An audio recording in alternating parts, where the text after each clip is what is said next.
I'm Kamal Santamaria here in Doha with a look at some of the stories we're covering here on Al Jazeera.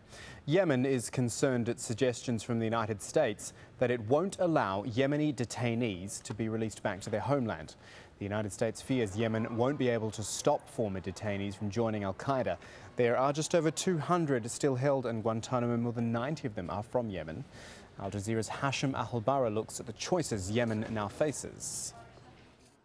Yemen is left with only two options: build a rehabilitation center where the detainees can spend some time with religious leaders to make sure they have abandoned all forms of radical ideology. But if this condition is not met, the Americans are warning they will transfer the detainees to Saudi Arabia. Al Jazeera has evidence about a growing internet trade in newborn babies in South Korea. We contacted 31 pregnant women or their partners over the internet. 5 of them openly offered to sell their babies.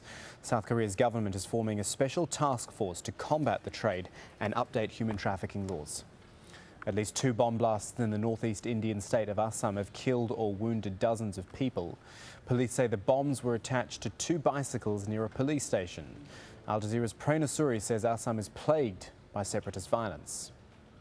India's northeast has been beset by scores of conflicts. More than 10,000 people have died in separatist violence over the past decade alone. The region is home to dozens of separatist groups who accuse the government of exploiting the area's natural resources while doing very little for the indigenous people there. Now, there are several separatist groups operating out of Assam, but Alpha is one of the more prominent separatist groups, and they have taken responsibility for several attacks, most notably the one which took place earlier this year, in which dozens were killed. And Egypt's President Hosni Mubarak and his Israeli counterpart appear to remain worlds apart over how to restart Middle East peace talks. The 2 men met in Cairo on Sunday.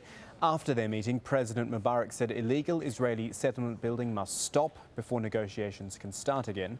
Shimon Peres said construction would stop once the talks resumed. Just some of the stories we're looking at here on Al Jazeera. The latest on those and plenty more is at aljazeera.net/English.